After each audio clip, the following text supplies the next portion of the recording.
Welcome to In The Mex on Radio Reverb 97.2 FM. I'm Paul Mex. On this week's show, I am joined by Reverb's very own Liz Edwards, and we are chatting to Mike Watt, who is the man behind the Minutemen, Firehose, and now bassist with Iggy and the Stooges. He's in the studio with us right now, talking about Iggy Pop, music, philosophy, and punk rock. When Mike Watt comes to town, he comes exclusively to In The Mex here on Radio Reverb. I asked him if he knew what time he had. He said he wasn't sure, maybe a quarter past. The kids of today should defend themselves against the 70s. I peered in his eyes as we stood in line just to have a look. But the pages I found looked like an unbound coloring book. The kids of today should defend themselves against the 70s. The kids of today should defend themselves against the 70s. It's not reality, just someone else's sentimentality. It won't work for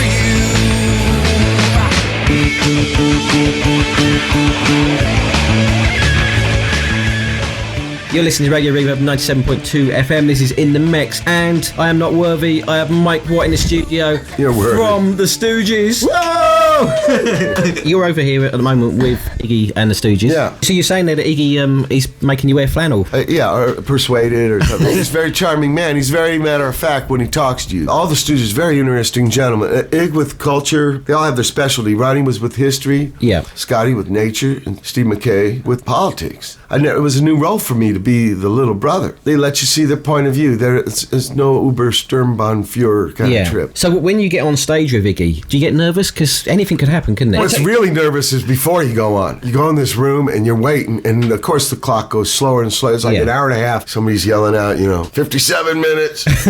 Finally, it's time to go on. And we come out there, and Ig is really intense. He brings us all together. I mean, it's like you're going over the hill, right? It might be the last gig. You got to work hard. But you never know when your number's up. But with Stooges gig, though, it literally can be, though, can't it? I think life is kind of abstract, the sense that there's always another one. Yeah. You don't know. And so, would you want your last gig to be some half-ass thing that where you just was connecting dots in a sleepwalk? Yeah. He's not like this, man. Ig is like in the moment, and let's go, we're going to do this. Can I ask you about Glastonbury? Yeah. Because Iggy invited the audience onto stage, and one guy came on, then the second guy came on, and then actually the stage was invaded. Oh my There wasn't even enough room for the band, and you guys had to go off. Did he regret that in the end? No, you do it every gig. He wants to tear down this idea there's audience and stage. But the Minders, they were having a lot of problems. I remember in Napoli, he called them fascists, which was very strange. I saw one cat look back.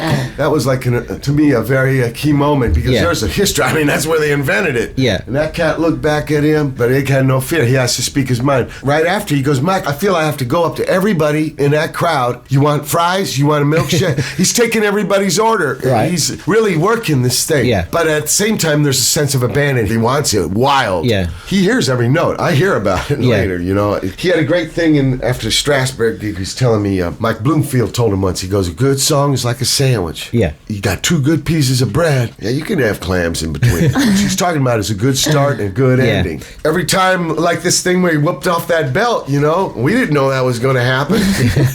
and he wanted to tell the story of the band. He came at me, in my direction. I was just saying, I'm so glad the buckle fell off. So if I'm going to get beat with this thing, I get out of this thing, and there's bruises all there. But I didn't feel them. I got hit with the mic a week and a half ago. Yeah. And I got it right. Woo, there goes the mic. And wham, right into the hip. Because Iggy is a sound man's nightmare, and he gets through a lot of mics. Yeah. It's not scripted, he just feels like he's got to do it.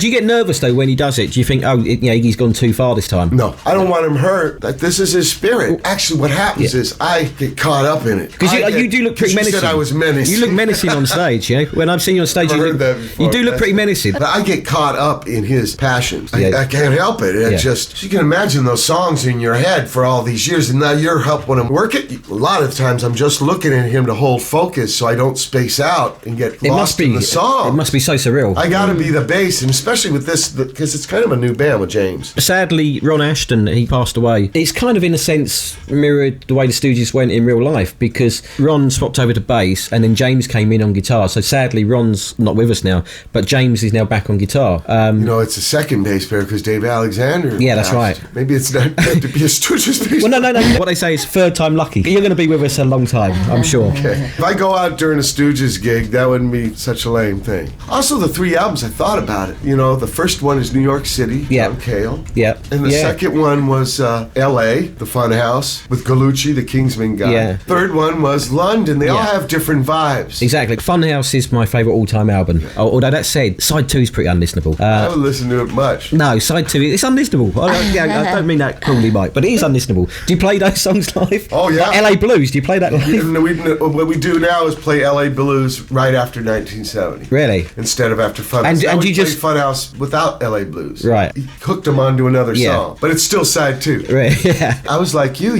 so into him. So when I'm playing with him, I'm asked. I said, "What was?" He said, "That's his James Brown." Okay. Yeah, I kind of thought that. Shake Appeal. I asked him about that. Yeah. Because to me, that was one of the riffs. Wow. And he told me that's Little Richard. How does Iggy stay in shape? Yeah, I remember once he told me, I don't like that gym look, Mike. He swims. He loves swimming. Yeah. And he does this Tai Chi. Okay. Not so much in the religion thing he said about it, but the poses, holding these things. He had me come stay with him in Miami for 3 days. Yeah. Got me a kayak. And in the kayak, there was a little canal. It was in Little Haiti where his pad was. And You supported the Sex Pistols at the Isle of Wight. pile of is what I heard Was it's it? called.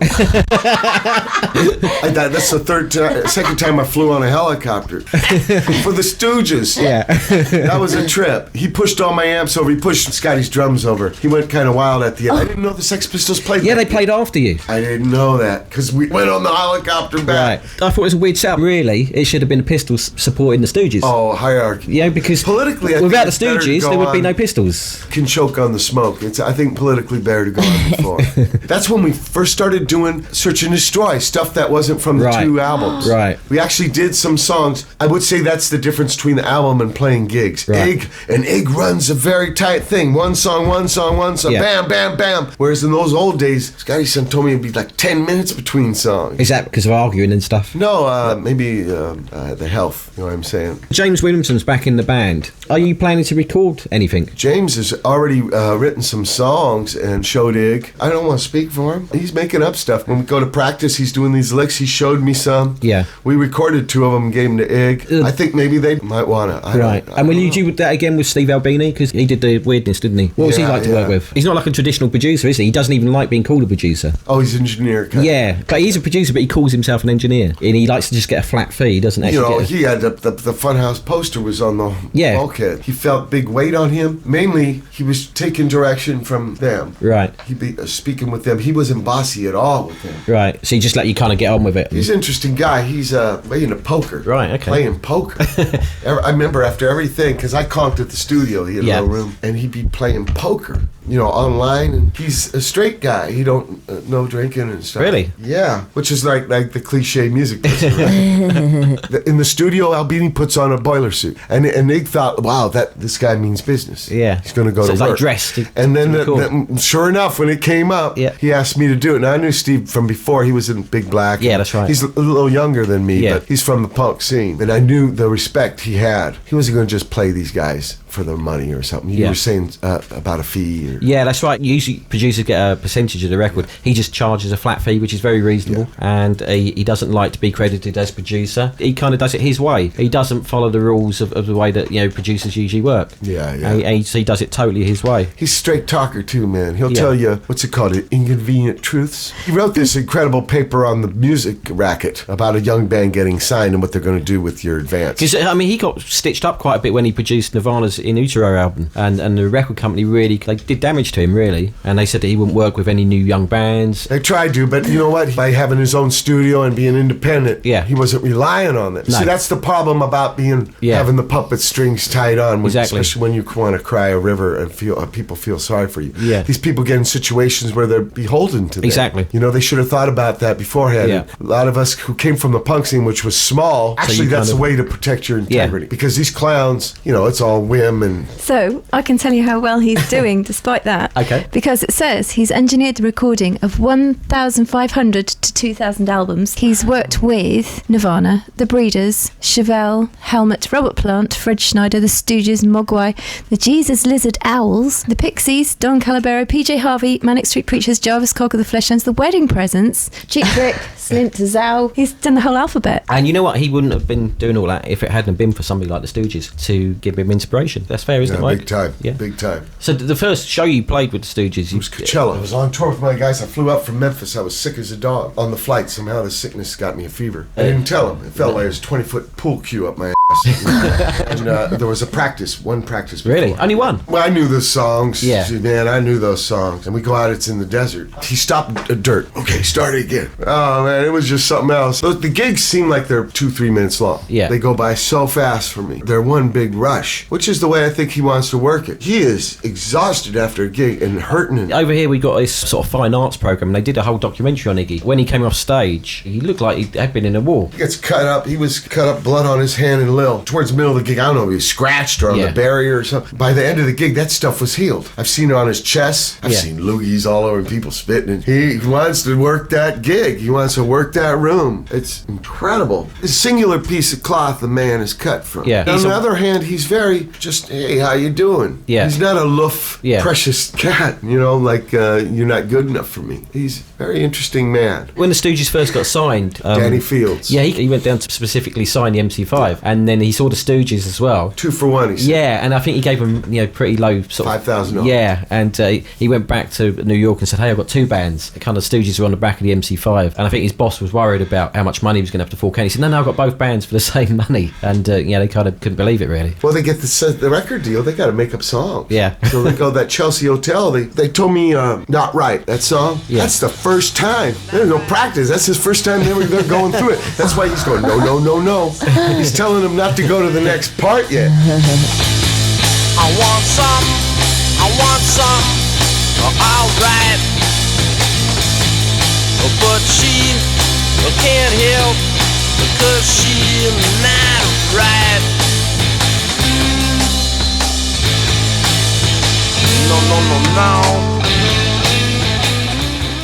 That's the thing that's gone through Iggy's career, isn't it? Because I got a friend who actually co-wrote The Passenger with him, and he played guitar on that. He told me that song was from a jam in the studio. Yeah, the guy who co-wrote that and did the music, his name's Ricky Gardner. He said he went into Iggy's hotel room and he just played a few chords, and Iggy said, I like that, I can write some words now. When they went in the studio to do it, he was just playing it, and he thought it was rehearsal. They recorded it. A couple of weeks later, he said, when are we going to do that track? And they said, we've done it. It's mixed, it's ready. He said, no, that was just a practice. He was unhappy with it. He wanted to redo it. Scotty, that stuff that's going in those 4 songs, that was a practice demo and stuff, and he said he couldn't believe it. That ended up the stuff on the album. Yeah. But Iggy's like that. He wants a raw. Now that you're sort of touring again, are things a little bit more controlled? Talking about the party side. Yes. Before the gig, there's no drinking. Really? Never was. Since Coachella. Okay. Since the first one. In 60s days, from what they tell me, it was a little different. Yeah. Then after the gig, Iggy will have some wine. It's not like his other days. Okay. Not at all. So it's calmed down a lot. They just don't want to do that. I don't blame them. Well, it gets tougher as you get older. They want music to be more focused. Yeah. There's other ways to make the music wild than be all wasted. Yeah. You do it with abandoned performance. You don't do it with that chemical waylaying. Yeah. Maybe that's what it is. I've never even discussed it with him. This is why they do it. No problem. Whatever you guys say, you know. He's almost died. When he told me in those older days it was a hard time. Like, he don't even like play in L.A. because of bad experiences. Right. Just left it scar. I don't know. It's still wild. He doesn't have to do that. The man is passionate artist. One thing I need to ask you on the current sort of gigs that you're playing, has Iggy he taking his trousers off? No, he gets them loose, so he can have some freedom. Yeah, and not be constricted. He actually comes on stage with a vest. It lasts about one verse. The first song. He feels really comfortable without a top on, doesn't he? Actually, I'm seeing the back a lot. It comes in my face, though. Have him come right in your face and those veins on it. I saw you perform on I don't know if you remember it, the Jonathan Ross show. I remember that perfectly. And you don't usually see the audience on the Jonathan Ross show. When you guys played on there was some strange cats. Yeah, Iggy went straight into the audience, and there was a guy in there who with the suit on or something. Yeah, he just come like from the office or something. Square job. And hey, do you want to go to a Jonathan Ross show and just be entertained? And then next minute he's got Iggy right in his face. Oh wow! I kind of felt a bit sorry for the guy, I have to admit. I like it. But it was really fun. Yeah, I'm really awake. fun. You sure you're awake? You feel your heart? Yeah, you sure can. I know that. Well, that was a great performance, and it really came across on TV. And that man was Jonathan he Ross. wasn't so jive. He was pretty happening cat. Well, he's another old school punk. Was he? Yeah, he is. I didn't know anything about him, but I'm skeptical of a lot of that showbiz, and he was just a happening cat. There's actually been a few documentaries about punk over here. He's really passionate about he's it. tall too. Yeah, he's 6'4", isn't he? Yeah, he's a big cat. Wow. Yeah. Oh yes, you think the TV guys are small and stuff. Yeah. And he was just seeming to me genuine, and He actually loves punk. Yeah, he loves yeah. punk and comic books and films, and so the Stooges, like, it's for me, it's a big deal. you work the room, whatever the situation, but it's nice when you meet somebody who's, or I'm not saying like I'm better than these people, but some of this phoniness is kind of bugs you. He's one of the. He wasn't like that. He's one of the dispossessed as well. Dispossessed, all right. Well, you've got to be dispossessed. Yeah, like I was saying to Mike earlier on, and it does kind of draw people who are dispossessed. Or initially it did. Yeah. Now I suppose anybody, it's a commodity in a sense now. In the original days, only people who were kind of a bit left of centre were drawn to that. I mean, all my friends who are all a bit left of centre, we all like the same thing. That's trippy like that. Why would it be like that if you're supposed to, we can't do the same thing, and then we together end up doing the same thing? Yeah, it does. It's like kind of, you kind of find people, don't you? I mean, because the way that you ended up in the Stooges, It's totally crazy. I don't know exactly. I'm not trying to claim any credit or anything, but Ronnie, I knew him. He'd come to my gigs. I toured Minutemen and Fire Hose, played Detroit, and he'd come there. But what happened in '96 was there was a movie Todd Haynes made called Velvet Goldmine. Yeah. And there's a Bowie guy kind of character and a Kurt Cobain Ig. Yeah. Slash. I don't know what. Yeah, it's kind of a hybrid, wasn't it? They should have made Bowie a hybrid with I don't know, Tom Selleck or Mel Gibson but for some reason they had to put Ig with Kurt. Kurt was a sweet kid. He was a good guy. Did you meet I Kurt? knew him. In fact, the last time I saw him, he said, "Hey, it's good to see you, Mike." And I was like, "Hey, good to see you, Kurt." And he goes, "No, it's really good." Everybody talks about the success of alternative and stuff. It was not happening. He was kind of down. He wanted to be a punk band. In his mind, I think they were, but it was weird, strange thing. But anyway, this movie has a guy that's kind of him mixed with Ig. They wanted some Stooges music, so there's a Jimbo and Tom Fleming, these guys in New York City. Well, Steve Shelley, the drummer Sonic's from Michigan. Yeah. So send him out there, play with Ronnie and write some songs for this. Get the original guy. You want the Stooge thing? Because Ronnie never stopped playing. He had a band called Destroy All Monsters. Yeah, they're a great band. Carnival. They're a fantastic band. Yeah. Looking out the window and a witch flew by, whipping her brooms and she said he gonna die, die, die, die,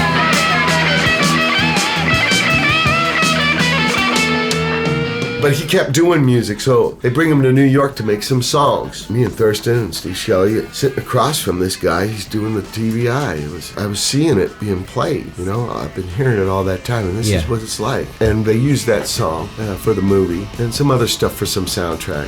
She got a TVI on me. She got a TVI. She got a TVI on me.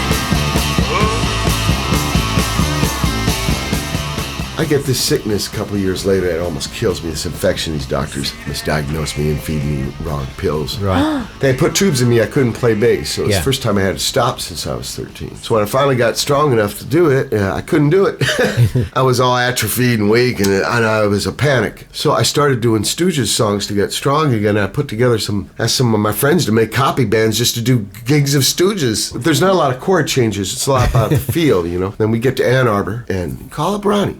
I'm playing a place called the Blind Pig. Come on down. So Ronnie comes down, and then the last third of the show would be bring on Ronnie and do Stooges, like 8 or 9 Stooges. In 2002, Thurston gets asked to curate All Tomorrow Party in UCLA in Los Angeles. Yeah, we got a similar thing here. It's called Meltdown at the Barbican. So one guy gets to pick, it, and yeah. he says, Ronnie, what about Scotty? Now, Scotty, he's living in his truck. Yeah. And so we rent him a drum set, we bring him over. He comes over, and so me and Jay play with the Asheton brothers. Yeah. Ended up wanting to do gigs, besides that, the first one called Asheton, Mascus, and Watt. Sounds like Firma Solistas. I remember those bands made of names, West Bruce and Lang, and Emerson, Lake and Palmer. Oh, yeah. The dinosaur band. But I remember when they were happening, so Yeah. it was kind of maybe ironic. I don't know, it was Jay's idea.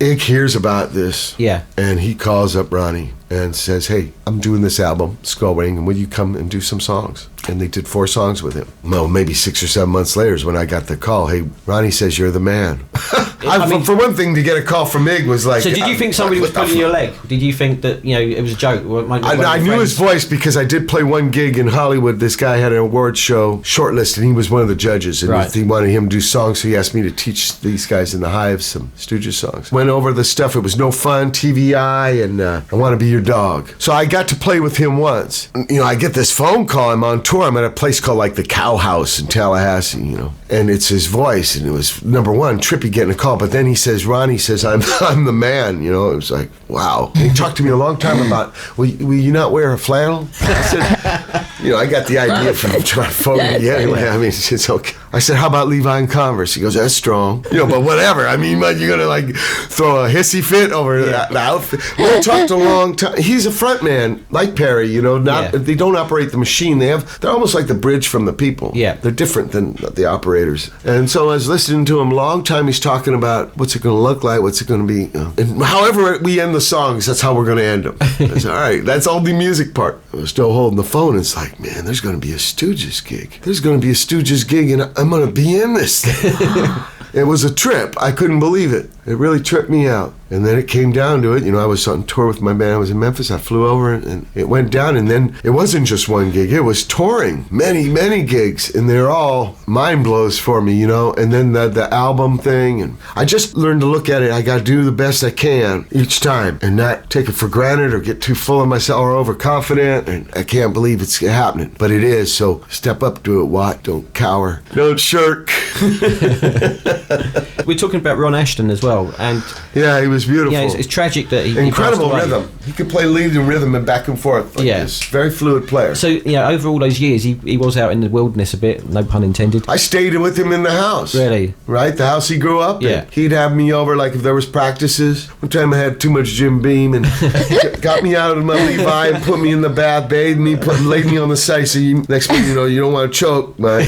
He was beautiful to me. It's a real tragedy because, I was mentioning... Totally. I was mentioning that Jonathan Ross show. When you guys went on there, he did actually tell Jonathan Ross that after all these years, he'd finally been able to buy a brand new car, and things kind of come together for him from the Stooges being reformed, and then, in a sense, taken away from him so suddenly after coming He back. said he felt like the old blues guy on the porch, and everybody was finally giving him the respect. Exactly. But in a sense... But we always had respect. Our punk scene did. But we didn't have a lot to offer him. That's right. Material. Yeah. Lots of emotional support. Yeah. Scotty and Ig and all that. But then it's like so tragic that he only had it for a short space of time, and then it was taken away from him. I'd just say 5 years. It's kind of not long, really, is it? Considering that he was out in the wilderness for so many years and not getting the accolade that really he deserved. Yeah, you're talking about some kind of justice. Well, I think Vincent van Gogh, sold one painting? It seems that this is a kind of a common theme in it's like, human history. Nobody really respects you. A handful of people get it, and then, once you're gone, suddenly, I see what that guy was trying to do. The Suicide guy, he was a painter, and then,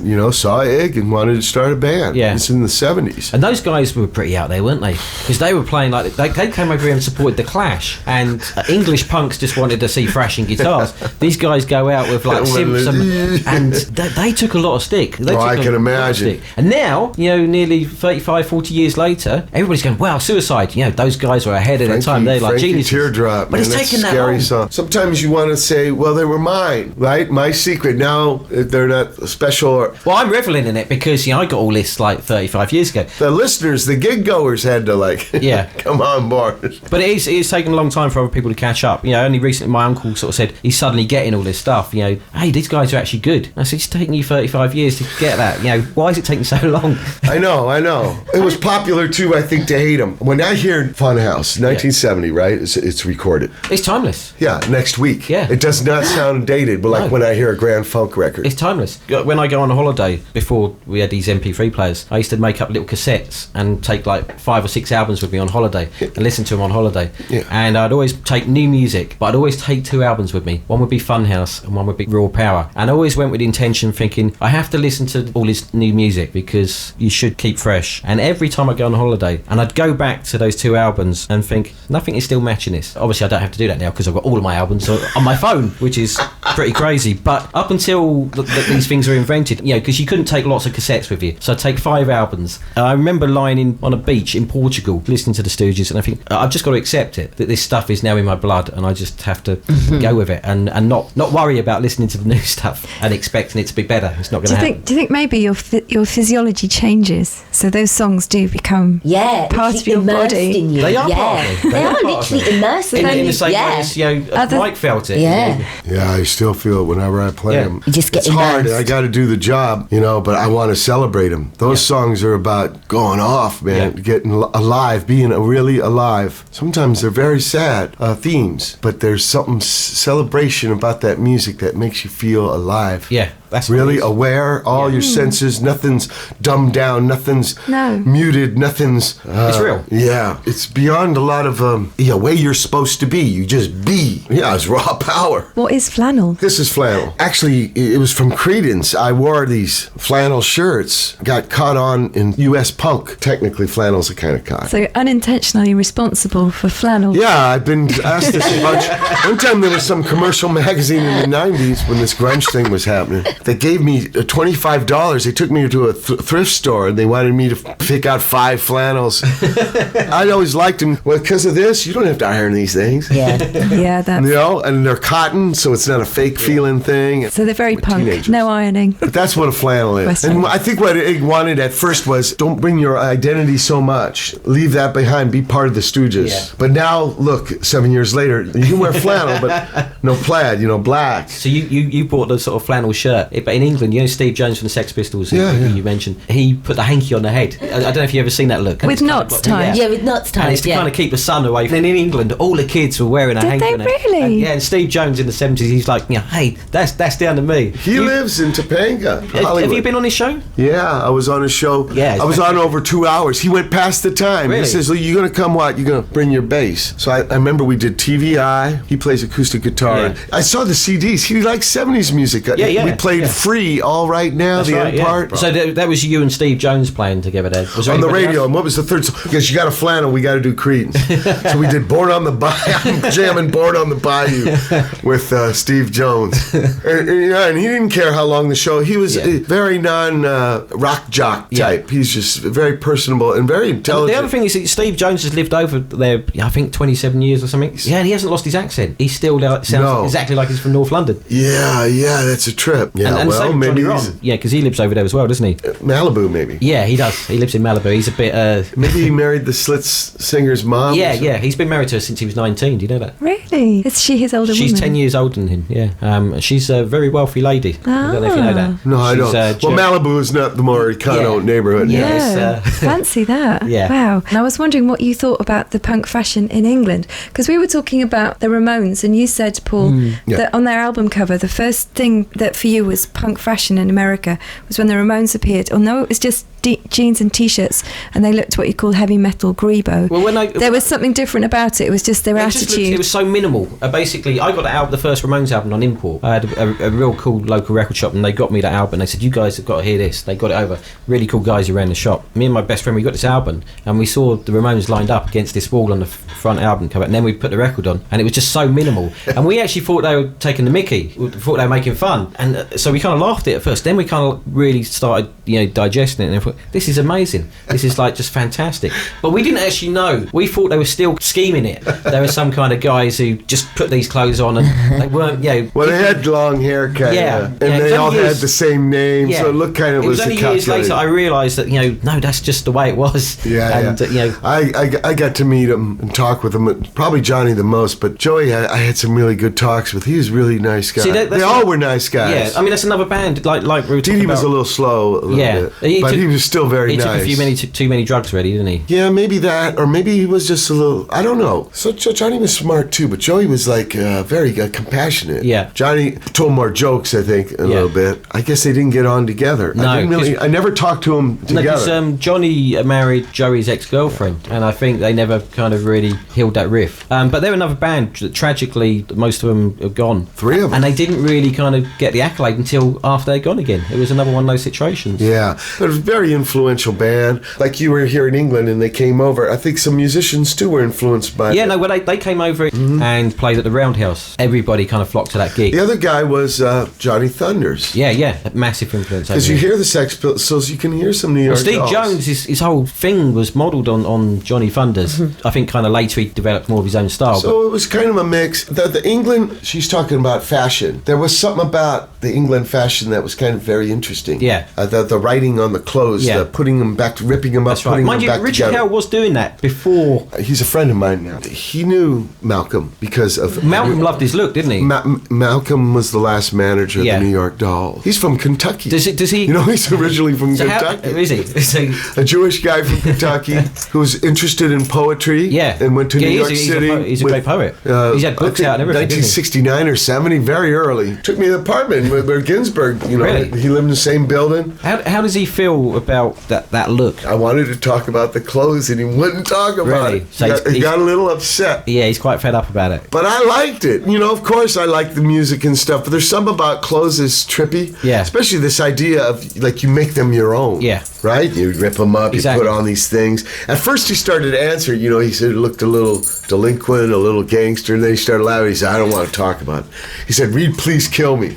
This book, this oral I've got history. the book. It's a great book. It's kind of interesting because the guy just Legs McNeil just lets these people talk. Ronnie's in there a lot. Right. Just lets them talk. Yeah. He doesn't try to speak for them. He No. just uses their oral history. Yeah, he's a good journalist. Yeah, I like that approach to it. Well, he started the magazine Punk, didn't he? That's right. It certainly helped the scene, didn't he? Like I said, it's all mixed. Yeah. All musics, all kinds of arts are, so it's not important to me. Somebody once said, it's not where you're from, it's where you're at. I was just thinking about the spectacle of the English punk scene compared to what I was saying of the naturalness of the Ramones punk fashion. And there was Malcolm McLaren. I was watching him on YouTube. just the other died, huh? day. Yeah. I was watching him give a talk about education for an hour. You know, he was a real thinker and very flamboyant character and came up with this punk style. So the myth goes, it's all a bit mixed up. He was didn't from a he? 60s thing. I've heard some people who know something about him called situationist, and where you want to put on situations that provoke thinkings. Yeah. But you know, Situations had this fantastic slogan. It's one of my favourite slogans. Be reasonable, demand the impossible.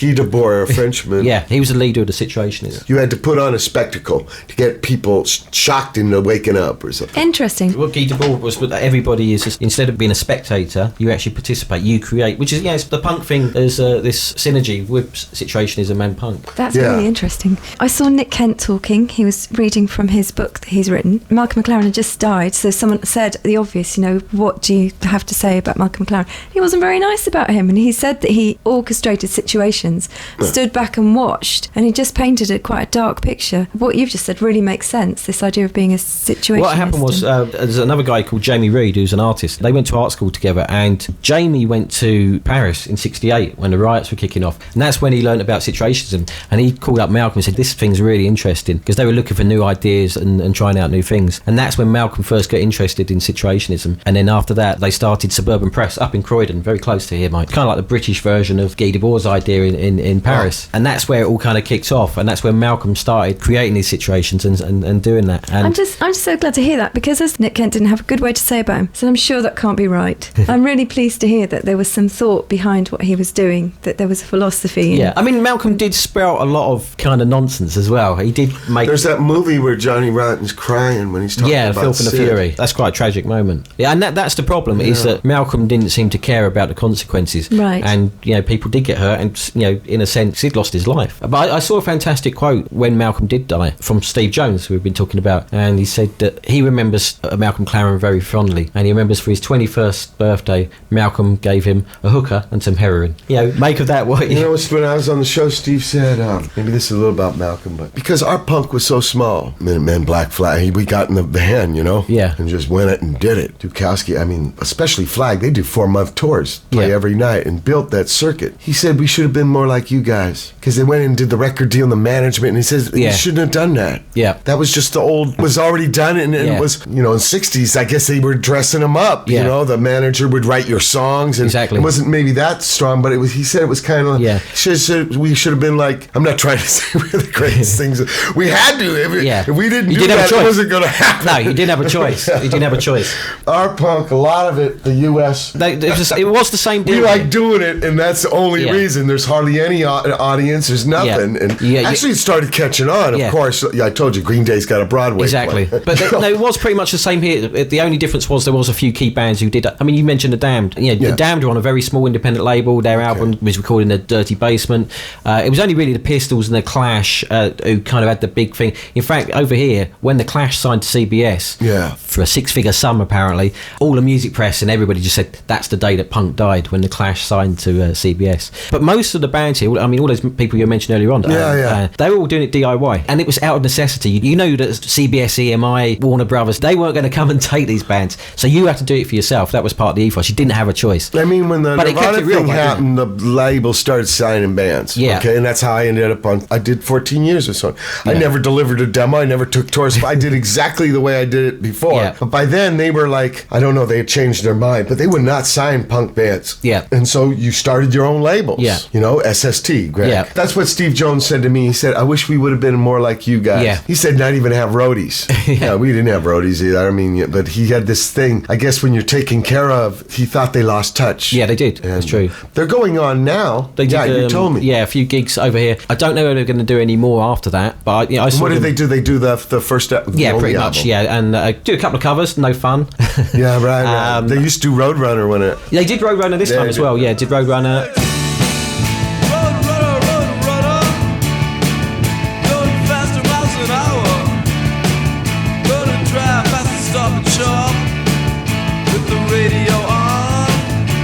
Have you ever run into that guy, Jonathan Richman? Oh yeah, I've played with him. Because he's fantastic. On the same bills, not with him. I love him. I think he's great. He's a tripper. But he doesn't... I like him a lot. I often say Jonathan Richman, certainly to younger people, and they haven't got a clue what I'm talking about. No, he had a band called The Modern Lovers. It was very influential. I think he was the biggest Velvet Underground fan in Boston or something. He ran the fan club. He lives in Grass Valley. His songs were just so out there. That voice and just the way he plays. So unique. The stage thing is a trip. He's almost like a troubadour. He lives by Sacramento, a place called Grass Valley. He's a nice guy. Very eccentric. Well, that's what you had in the old days. You had a lot of characters, a lot of eccentric people. Do you think that those kind of people have been stamped out in the record business these days by corporations and sort of accountants? Because it has become very corporate. It's hard for corporate culture, I think, to ever come up with those kind of people. Well, they can't. They find them. Yeah, and then they market them. Yeah. But do you think that they also put up some kind of wall there to stop individuals now getting through? I think it starts in school. Right away they try to socialize people into not being a little themselves. Yeah. Girls in this line, boys in this line. Society's afraid. There's this thing, decent, humane, you should be nice, treat people with respect, but you don't have to act the same. No. And in fact, society is stronger when there's all kinds of ideas coming and stuff, and healthier, and the fear of being different is so weird. Maybe it's me being in the scene so long. Do you watch those programs? It's massive here. I mean, you must know our export by now, Simon Cowell. American Idol. I did a session for one of the winners. Really? Yeah, Kelly Clarkson. I did 6 songs for her. I didn't know who she was. I don't really watch a lot of television. No, so she told me they won this game show. Yeah. It's very commercial. I mean, she was a very nice lady, though, and in the recording session, they let me do whatever. They didn't tell me what to play. I took a lot for that. People said I was a sellout, and this guy called me and come and do this thing, and but I heard about this show. I went and found out about it because I did this with her, and there's a judge, and that's it. Yeah. Imagine now that in some kind of other world, and Iggy he's just starting out, and he comes in front of the judges and does his thing. Can you imagine how that would work? Do you think they chuck him out straight away on the first round? Yeah, they probably would. But that one thing don't want to tell Ig is he can't. Yeah. Don't, because then he's going to do the opposite. Yeah. I'm not saying he's contrary, but he don't like some whim. Yeah. Swing by the whim. Yeah. In a way, you don't want other people to swing by the whim. They're too screwed up of hierarchies. And those shows like that give into that stuff, what talent is. And not having faith in people. Maybe you make up your own mind. I remember that was a big thing when punk started. More than Square Johns, other musicians, rock and roll people were very down on the punkers where I live. SoCal. Can't play. And after a while, you just had to say, I don't care what they think. It's not like arrogance or like they're lame or they need a final solution or something. Let them live in their own trip, you know. But man, leave me alone. We'll make do and try to put our thing together how we can. But so in that sense, though, do you think that we've kind of gone backwards? I think younger people are more open-minded. Of course, things aren't perfect. It's not miles and miles. Maybe it's a little few inches or something. Yeah. But it's better than my days. But it's easier to make a band, easier to record, more cheap. People will accept things. I mean, real good musicians I've had, they want to know these old punk things. There's not this thing about they saw in the emotion, in the feeling over the technique. That wasn't there and then. They thought it was a hustle. Rock and roll DJs would play Ramones and make fun of them. Like only play a few seconds of the song and just make fun of them and say, yeah, it's terrible. They wanted to get the mind think. Everybody vote no on this. Yeah, so it's the control factor. They did it with disco. I was the biggest disco fan, but the idea of burning disco records at the baseball game. Yeah. In a way, disco and punk both were kind of reaction against arena rock. Well, it was look at me, you know. Maybe the disco guys, I'm pretty,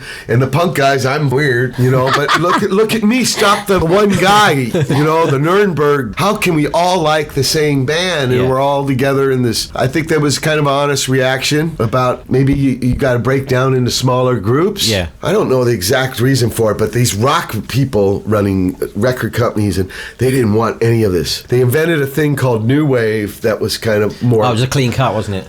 Yeah, a hot topic at the mall. You can buy the clothes at the mall. What was everybody afraid of? You know? So if you think in that way, did it get like kind of diluted? In some ways, maybe. Any kid can start a band and write your own songs is no problem. Nobody did that. When I was a teenager, no one I knew wrote their own songs. No, you just did covers. No one thought of music as expression. Yeah, it was like building models. It's kind of like the real thing, you know. But whoever thought they could play an arena, right? Exactly. When you see a club, that was the first thing. When me and D. Boone went to a punk gig, there was a cat named Nicky Beat wearing a Kotex around his neck, and he said, there's a scene happening in Hollywood where they're writing their own songs. He was drumming for a band called the Weirdos. We go up to this gig. I said to D. Boone we can do this. Yeah. The arena rock, you just couldn't, you know, that was like scooped up, you know, guys from Mount Olympus and delivered them to us. And, you know, I didn't know anybody who did that. The best guy at school was the guy who could play Black Dog the best, you know?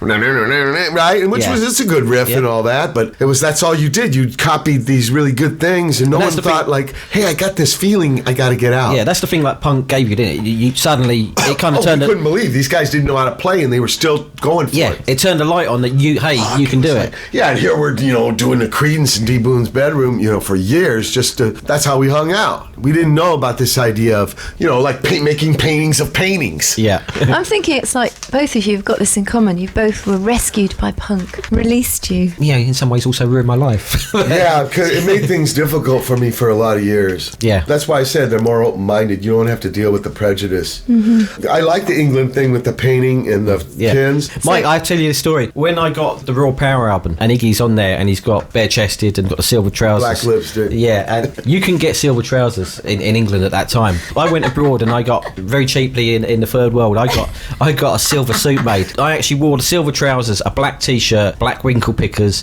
in 1977. Wrinkle pickers. Yeah, do you know what wrinkle pickers are? They're like the Chelsea boots that Iggy's wearing, kind of an extended version. And the Teds used to wear them. There's rockabilly guys used to wear them in the 50s. And I walked in 1977 from one end of the town to the other to meet my friends in this bar, and all the straight guys, and I nearly got killed. And all I had was silver trousers on. And everybody was like throwing abuse at me. I thought, I'm not going to make it. And that was in 1977. All I had was silver trousers on. Yeah, and it was like, somebody had landed from Mars. They'd never seen a guy. And the funny thing is, when I got into this bar with all my friends there, I walked in and said, wow, man, you look really cool. You look fantastic. But everybody else out on the street wanted to kill me. Like you say, you can buy this stuff everywhere. So in a way, it did help, but in another way, it was kind of challenging. Yeah. It helped us be brave with finding identity, but it didn't help us get on with the Square John people. And especially the rock and rollers. I don't know why they had such a problem with it. Because in England, people did persist, didn't they? Like, you probably persisted. Did you wear all those? I didn't know any other way. It wasn't. I just didn't know any other way. You just decided you wanted to do that, and you were going to do it. No, I just did my thing. It wasn't really premeditated. I just did my thing, and I wasn't really aware of anything else. I just did my thing and just followed my soul. It was already there. It was already there. It just needed unleashing. Yeah. You didn't get to the point where you thought, that's it, I can't wear these clothes out. No, I just did my thing. Do you think in thing. America people actually thought this is just too hard? I was like, I'm going to keep the punk in my head. And in a way, it was subversive because I looked like a Square John. And But I wasn't. Nobody knew. Look, Minutemen, I was at certain points, I worked during the whole band, but some points, 3 jobs. I got a college degree I never used. I had to deal with these people, us, deal with us. But I couldn't let on because there was too much prejudice. Yeah, that's what it was. So this is what maybe we were part-time. In my head, I was full-time, but I had to be kind of covert. In London, I just remember me and my mates, we had straight trousers. We stopped wearing flares and we wear straight trousers. Cigarette. And just that within itself, that wasn't really controversial when you think about it. No. They'd worn straight trousers in the 50s and the 60s. You get on a train and these other guys just want to beat you up. And it's like, why? Now everybody wears straight trousers. Everybody's got short hair. There was a Tiffany Theater up in Hollywood. My sister took me to see this Rocky Horror Picture Show. They're throwing the toast. They knew all the words. Yeah. They're saying them before the squirt guns. And then they get up there and dance. They took over the movie. I saw those people at the first punk gigs. Yeah. It was kind of a mentality of these people that were very provocative. A lot of them you could tell weren't musicians. They were more artist people, and they wanted situations. They were belligerent. In fact, some of them were anti-rock and roll. Get rid of the old way because it's holding us back from being, crazy. But there was a lot of kindness, too. Yeah. That's the thing about it that people don't realize. You have a movement with no rules, so anybody can join. So some people were like kind of a little dangerous. Iggy and the Stooges have only just got inducted recently into the Rock and Roll Hall of Fame. Did you go and play that? Yeah, and all these bosses in suits. How did that go down? It was very strange. We did 2 songs, Search and Destroy and I Want to Be Your Dog. And he gave a little spiel before it. He goes, there's a lot of money sitting in this. And it still might be an industry if you make some good decisions. Yeah. Because they're going down. In a sense, it could be argued that we are in a kind of revolution punk way, because like you said, it's easier for bands now. Recording's cheaper. With the internet, you can go direct to the fans. Yeah. You can cut out those guys. They don't have that much control they used to have. No. Yeah. People are starting to do it by themselves because they're saying they have to. They can't make money doing it through industry. But that's a good thing. It's a good thing because I don't think it's such a bad thing. Yeah. It's almost taking those ethics that we had to do, and it's becoming the reality. Yeah, and now this those way guys, they get more freedom, more independent. There's still this problem of being creative. That's a legitimate problem. Yeah. It shouldn't be all put together because they'll be all boring ass. Exactly. Right? The 60s had their sound, the 70s had the sound, 80s, 90s, whatever this was called, the 2000s. The noughties, they call it. Yeah. Naughties. That's what we call it over here. It doesn't have a sound. No. But so what? Who cares, Why is it that these kind of problems have to be solved? Maybe people like a lot of different bands. One band didn't take over the whole area. Exactly. So what? It's very strange what people expect out of society. I'm really enjoying this talk about punk and music. And I was thinking, God, you can really see human nature in that, first of all, he had this anarchic punk movement, and then other people start attaching themselves, got a negative political agenda, and then people start to make fanzines and try and define it and kind of protecting what you started off with that was so free. And it always seems to end up that you have to start making sort of constitutions and writing things down, defining things to protect them in a way. And Are you going to wait for Rolling Stone to validate this? You would, and the way a fanzine guy is, right? He writes, man, you want to go to that gig. If he likes that gig, he's foaming, very passionate. He's not a shill for the record company. Richard Meltzer's one of my friends, and he kind of created the rock, right? He said after a while, he was just looking at the album covers. It just became a racket. There was a guy here called Mark Perry. He had a magazine. Yeah, Sniffing Glue. Look at that ethic. You can do it with the internet. You can have your own website. But what happens? Everybody goes to the fake look. For every impulse to go out and make your own. There's another one. Nope, get back in line. But Mark Perry he stayed true to it when it actually he stopped it once it kind of was getting to that level. He stopped it in his tracks. He stayed true to it. And ATV, right? He made a band, ATV. I actually played a gig with them, and they weren't that good actually. No, I have a record by him that's pretty good. Sniffing Glue was fantastic. What a thing to call a magazine. Yeah, it was after the Ramones song. He named the magazine after that. Deerhoof does that song now. Punk has gone in some weird ways. I always thought it was just for us that we're doing it. I never thought of outsider. And our fanzines were for us. Our network. I know it sounds kind of selfish, but it was almost self-preservation. It had to do it to protect herself. If you listened too much to their criticism, you'd be so ashamed you wouldn't do anything. Yeah. You know what I mean? Like, oh my God, I'm doing the wrong thing. I'm terrible. I'm a horrible person. No, this is like a skateboard. If I fall down, I'm getting back up. It don't cost a lot of money. They're not going to let you ride it anywhere.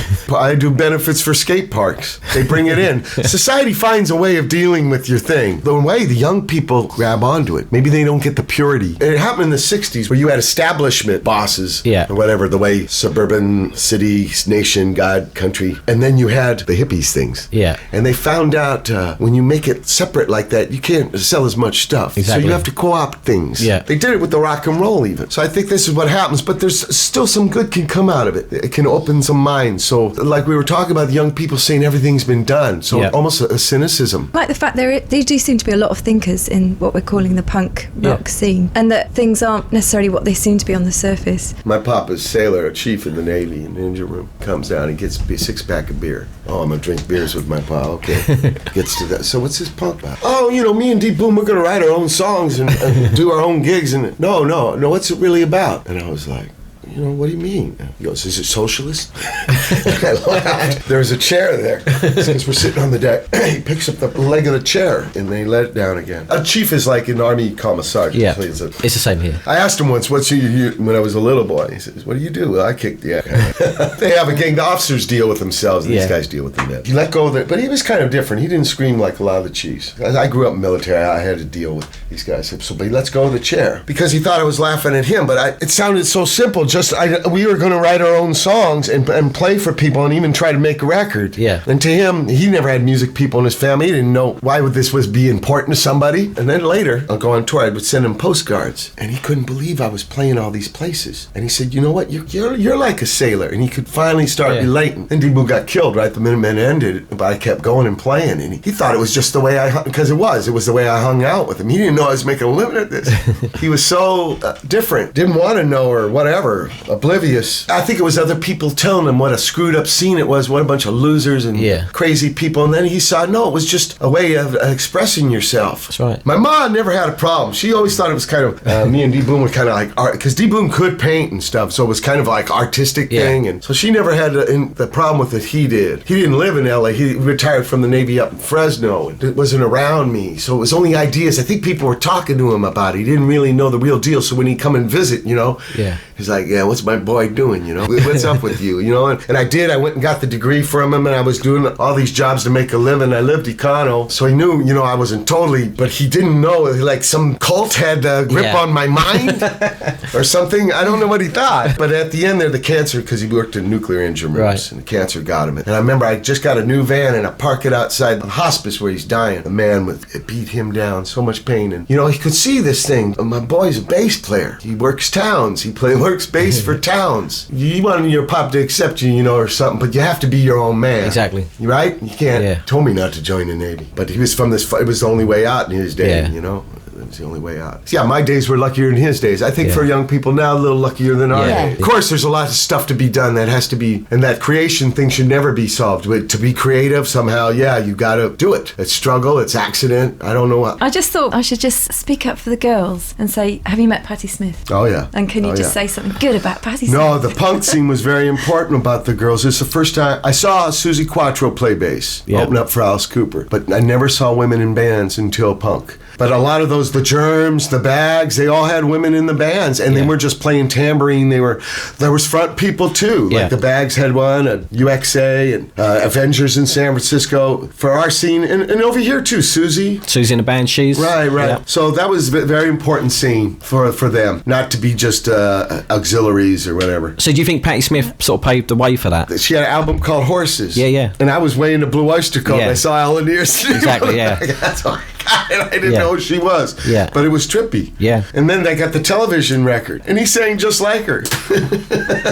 I'd never seen stuff like this. Yeah. Her band, when she came and toured, she would do this crazy poetry that was pretty different. But her band was kind of rock and roll. Yeah. So I wasn't that impressed, but I liked her thing. She had a record she did with Tom Verlaine and a weird version of Hey Joe. In that poetry, she's depicting the punk idea again. She's working in this factory and she's going to break out and she's going to do something with it. And she's going to do it alternatively. And people are like, don't get out of line, sister. Exactly. Don't get off your Mustang, Sally. That's it. There you go. I remember it. I remember that. So she was strong, but the band got a little rock. For me at that time, I needed wildness in the rock. Punk people had to find out about that. Yeah. We found out a lot of the stuff we were doing wasn't new. Pettibone Raymond taught me about Dada. Yeah. And there was stuff like happening during the First War that was very similar to what we were doing. Exactly. It's like I said, the only thing new is you finding out about it. And even Woody Guthrie, he has this guitar with the Machine Kills Fascists. Exactly, yeah. He was writing on his guitar in the 30s. Yeah. So a lot of this stuff, it was important for us, but we didn't create all of it.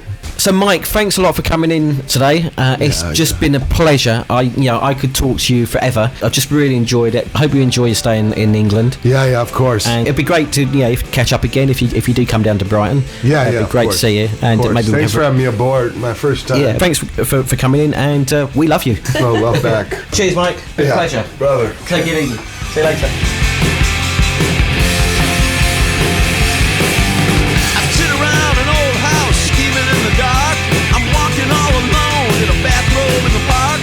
A touch of evil, but I guess it'll be okay.